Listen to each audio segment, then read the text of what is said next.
مرحبا لجميع المتابعين.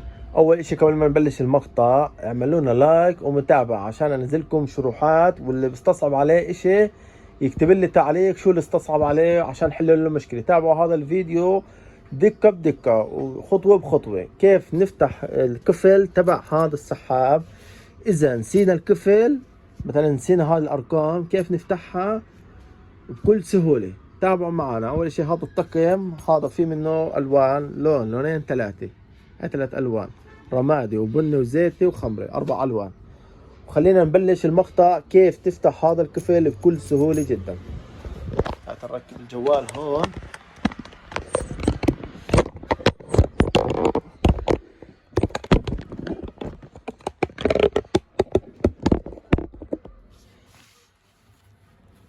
اول اشي بنيجي لهذا الطقم كيف نفتحه.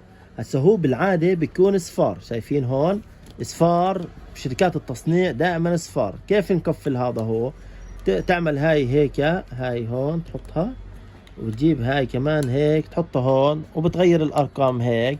هيك كفل، ما بفتح، ما حدا بيقدر يفتحه نهائيا نهائيا. ها ما بنفتح نهائيا. هسه شو كيف بدنا نغير الرقم السري؟ خلينا نعلمكم كيف بدنا نغير الرقم السري. خلينا نقيم هين، نرجعه على الاصفار، هون رجعناه اصفار. كيف بدنا نغير الرقم السري؟ بنيجي على هاي الكبسه، شايفتيها؟ بنكبسها هيك، هاي الكبسه نضلنا كابسين عليها. بنحط مثلا 6 6 6، خلص. هسه على 6 6 6 بيفتح هذا الطقم. يعني لو نحط 0 0 0 ما بيفتح، 6 6 6 فتح الطقم. هسه شو بدنا نساوي عشان نغير الرقم السري بدون بدون ما نعرف الرقم السري؟ شو نساوي؟ بنيجي هون، شايفين هون بالخلف، هون في الخلف في فتحات صغيرة تحت بين هاي وهاي، فتحة صغيرة بين هاي وهاي. طبعا بالعين المجردة بتبين الفتحة. بنيجي على الفتحات الصغيرة، مثلا هذا الرقم ما عرفناش شو الرقم السري تبعه. بنيجي على الفتحة، بنطلع على الفتح الصغيرة هون، نطلع أول فتحة، نعمل هيك، نحرك، هاي أول فتحة. وبنيجي على الفتحة الثانية، هاي ثاني فتحة، ونيجي على الفتحة الثالثة. هي بالعين المجردة راح تبين معاكم.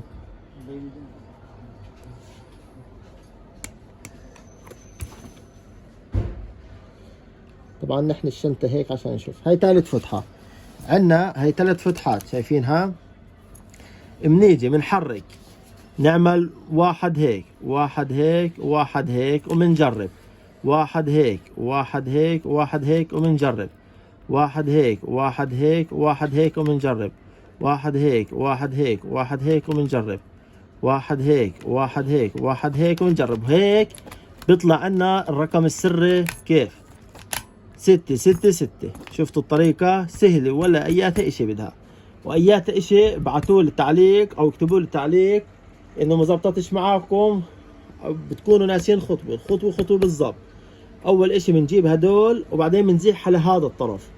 يعني بنزيح واحدة واحدة وبنجرب، نزيح واحدة واحدة وبنجرب. يعني مثلا حطينا 6 6 6 وبنجرب، مثلا 1 2 3 2 3 4، يعني هيك بنجرب. وشكرا لمتابعتكم، والى اللقاء. واي اشي بيستصعب عليكم اكتبوا لي رسالة او مسج وبفيدكم فيها.